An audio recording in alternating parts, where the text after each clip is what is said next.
Okay, I was originally going to wait for 100 subscribers, but 50 is good enough, so let's get started on the proper order in which to read the Danmachi novels. Now, before you say, well, isn't the right order just to read them 1, 2, 3? No, because there's a lot of side stories, and while you technically don't need to read the side stories to enjoy the main series, trust me, you're going to want to do it. Now, just so you know, this is not a review of any of the novels. If you want that, I can do it, but right now, this is just me telling you the proper order to read them in chronological order. If you want to read them in release order, you can just look that up online, but if you want to read them in the order in which that is best to enjoy the series as it should be told, this is the way you should do it. Even the author even commented how he wished he released some books prior to the ones he already released. It's easy to start out with it because you start out with novel 1 of the first Danmachi book, Is It Wrong to Pick Up a Girl in a Dungeon, volume 1. This story is all about Belle, Hestia, and an incident that takes place during Monsterphilia, which is an event held by the Ganesha Familia and the Guild to basically tame monsters. The second novel that you'll read will be Volume 2 of Danmachi. This is basically the story about what it's like to be a supporter and the relationship between Belle and Lily. The next novel you read would be Danmachi Volume 3. This is all about the training between Belle and Eyes, where she basically teaches him the techniques he needs to be a better adventurer. Because while he's learning how to get stronger through running through the dungeon, his ability to actually fight and actually have tactics and such is awful, so she's teaching him in this. And also a major incident takes place again, one where Belle is able to overcome a great hurdle. Also, the Volume 3 is also the end of what you could describe as the Part 1 of Danmachi, or the first saga. Okay, so after this, you want to read Danmachi Volume 4. This one is the introduction of Wealth, which is my favorite character, and one of the most interesting backstories a man could have, without actually there being a lot of action in this novel, which is insane. After that, you read Volume 5 of Danmachi. This is basically Belle, Lily, and Wealth all join up together to go and conquer the middle floors, and it all goes to shit. Okay, this is where you go to a side series, Is It Wrong to Pick Up a Girl in the Dungeon, on the side, Sword Oratorio. So for now on, I'm just going to refer to it as Sword Oratorio. So Sword Oratorio Volume 1 is basically about the beginning of the Loki Familia's failure in the lower floors expedition, and what it's like afterwards, you know, Eyes cooling down and stuff. The majority of this story takes place like right before first Danmachi volume. Next you read Sword Oratorio Volume 2. This is taking place during the first volume of Danmachi during Monsterphilia, where a second separate incident happens to the Loki Familia. After this, you then read Sword Oratorio Volume 3. A major incident happened in a monster pantry, and Eyes is sent on a quest to deal with it. This story takes place roughly around the second volume of Danmachi. I also recommend reading the Sword Oratorio manga, specifically chapters 19 through 28. They really get into detail of the Hermes Familia that takes place in this novel, and it does a lot more than the novel does for them. Trust me, it's worth reading. Okay, next up is Sword Oratorio Volume 4. This is Eyes' side of Volume 3 of Danmachi, where Eyes trains Belle, and also the Loki Familia goes on an exposition to the 59th floor, where a major incident happens. Once again, once you finish this novel, I recommend reading chapters 34 and 35 of Sword Oratorio manga, because it really gets into depth of just how everyone was feeling about Belle during that major incident.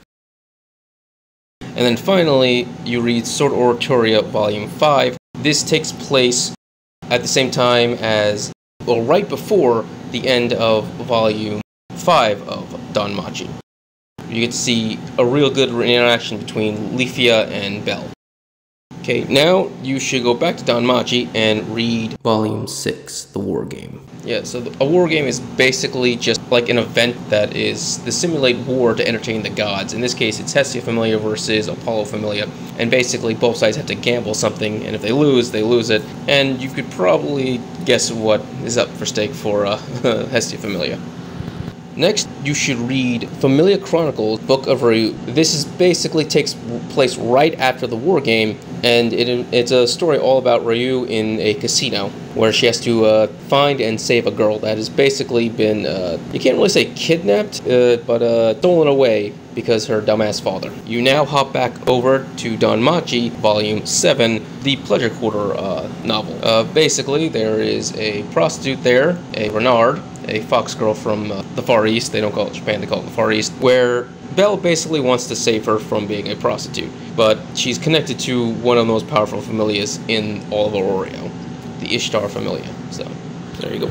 After that, you then go to Danmachi Volume 8, which, if you've ever seen Avatar: The Last Airbender, and you know the episode Tales of Ba Sing Se, this is basically that. It's like the love stories of Oratorio, where you basically got a bunch of mini stories, all that are basically the different love connections between all the characters. You'll actually see every single character who takes place on it on the cover of the novel. Now we're going to hop back over to Sword Oratoria, to their 6th volume. This is basically a story that is all about the Amazon sisters, who are part of the Loki Familia, Tan and Tayona, and also this takes place right before the war game with Apollo. Next, you read Sword Oratorio Volume 7. The Loki Familia is going to attack the enemy base. That's basically what this story is about, and it really focuses around the second stream characters of the Loki Familia.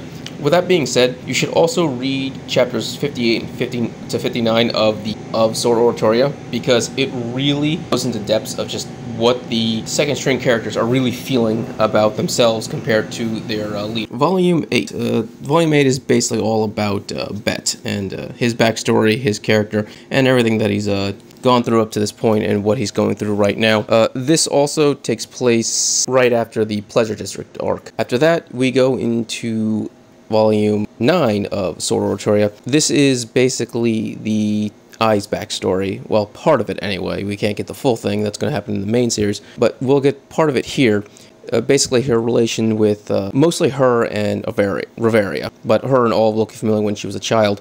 This story takes place basically at the same time as Volume 8 of the main series. So after this, you go back to Danmachi for volumes 9, 10, and 11. They're all one giant arc, the Zeno Arc. You don't know what a Zeno is? Well, you will find out once you read the story, or you can just look at the cover of any of them, because they basically show you what a Zeno is from start to finish. After that, you will then read Sword Oratorio Volume 10. This is the Zeno Arc, but through the perspective of the Loki Familia, mostly through Eyes and Finn. Finn gets a lot of care in this one.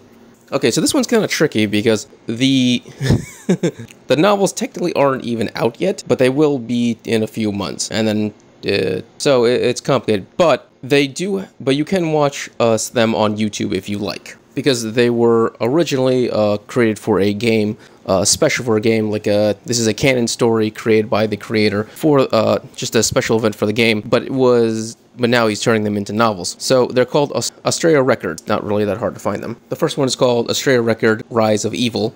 After that is number 2, which is Arturia Record, and then finally Arturia Record. And actually, there's actually one little mini thing, which is Arturia Record side story. So after that, you then go back to the Danmachi novels, where you go to volume 12, which is basically Belle's group are now rank D. Their Familia is rank D, and so now they have to start going on quests into the dungeon, and so that's exactly what they do.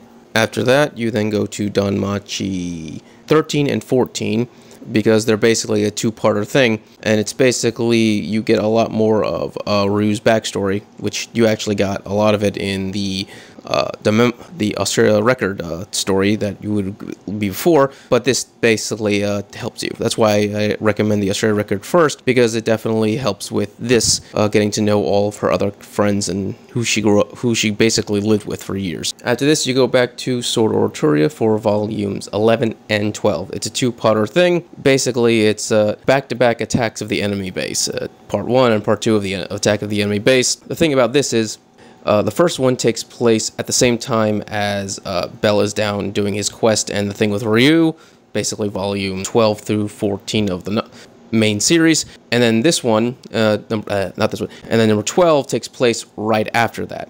Once you're done with that, you then read volume 15 of Danmachi. It's once again a bunch of mini stories all over the place about different characters, basically really early on what was happening to them to what is happening in them now. It's basically counter what it was like then, now what it's like here. You know, it's also taking place during a time of memorial. Basically, there's This is basically a time where people are basically mourning all the people that have died in the last year, because it's an adventure city, so a lot of adventurers die.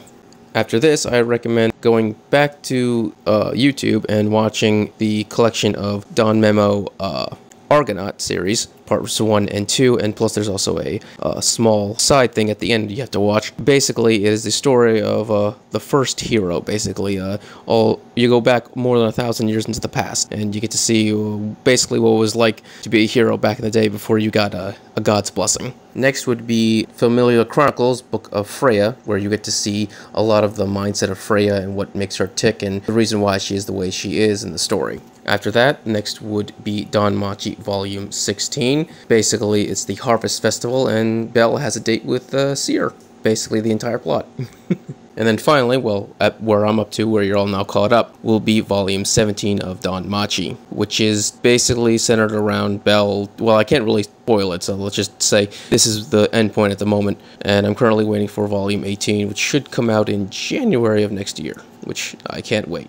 But yeah, this is the chronicle order in which you should read the Danmachi novels. And also watch a couple specials on YouTube, which were meant for games, but you can just watch them on YouTube. You don't have to play the game to do it. Alright, thank you. If you enjoyed this, please subscribe, give us a thumbs up, so you enjoy more Danmachi and other anime things. Well, maybe not more Danmachi. Depending if you all want more Danmachi, you just leave a comment below and tell me if you do or not. Okay, thank you and have a great day.